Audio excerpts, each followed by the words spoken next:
देवांश के दादाजी और दादी जी गांव में जमींदार थे।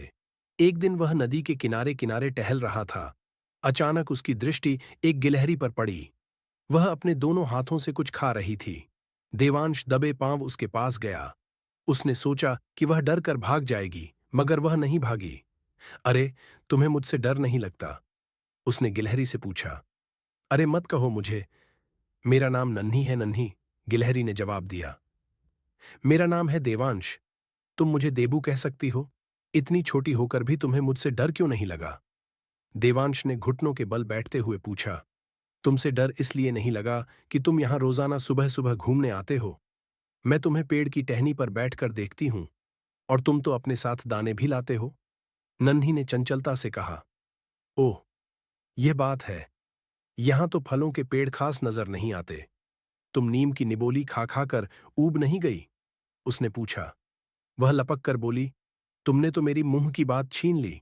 मैं यही तुम्हें बताने वाली थी। चिंता मत करो, मेरे दादाजी ने फलों का बगीचा लगा रखा है। उसमें जामुन, आम के अलावा बहुत से फलों के पेड़ हैं, देबू ने बताया। तो तुम मुझे अपने बगीचे के आम लाकर दोगे? अभी तो आम का मौसम भी है, नन्ही ने पूछा। तुम्हें लाकर भी दूंगा, और अपने साथ अपने बगीचे में भी ले चलूंगा, ताकि तुम अपनी पसंद के फल खा सको, देबू ने कहा। कब ले चलोगे देबू, अनोखी दोस्ती भैया? नन्ही ने उछलते हुए पूछा। पहले मुझसे दोस्ती करो, देवू ने कहा। तो यह बात है, चलो कर लेती हूं दोस्ती, पर तुम्हें कभी कभी भैया भी कहूंगी, नन्ही बोली। दूसरे दिन देवू उसके लिए एक आम लेकर गया। लो नन्ही, तुम्हारे लिए यह आम लाया हूं, हमारी अनोखी दोस्ती का पहला उपहार, देबू ने हंसते हुए कहा। नन्ही ने उसे लपक कर अपने दोनों पंजों में पकड़ा और खाने लगी। अभी यह थोड़ा कच्चा है, नन्ही ने चटकारे लेते हुए कहा। अभी गर्मी शुरू हुई है, धीरे धीरे पक जाएंगे तो खाना, देबू ने बताया। पर बाजार में तो पके हुए आम खूब आ रहे हैं, वह बोली। बाजार में जो आम आ रहे हैं वे पेड़ के पके आम नहीं हैं, उन्हें दवा से पकाया जाता है, देबू ने समझाया। गांव में तो तुम्हारा बहुत बड़ा घर होगा, उसने पूछा। हाँ, घर तो बड़ा है, पर हम गांव में नहीं रहते। गांव में तो केवल दादाजी, दादी जी और मेरे चाचा का परिवार रहता है, देवू ने कहा। तो तुम कहाँ रहते हो? नन्ही ने उत्सुकता से पूछा।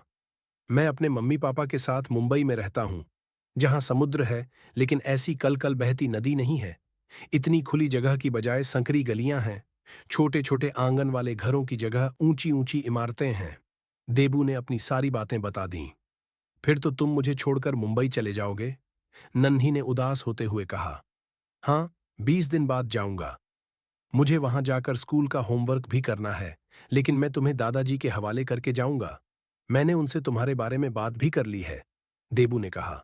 तुम्हारी जब भी लंबी छुट्टी पड़े तो मुझसे जरूर मिलने आना, वरना हमारी दोस्ती टूट जाएगी, नन्ही ने मुंह बनाते हुए कहा। बिल्कुल आऊंगा, जरूर आऊंगा। चलो आज तुम्हें दादाजी से मिलाने ले चलता हूं, और बगीचा भी घूम आना, देबू ने उससे कहा। नन्ही बिना देरी किए झट से देबू की हथेली पर चढ़कर बैठ गई। देबू और नन्ही बतियाते बतियाते गांव की तरफ चल दिए।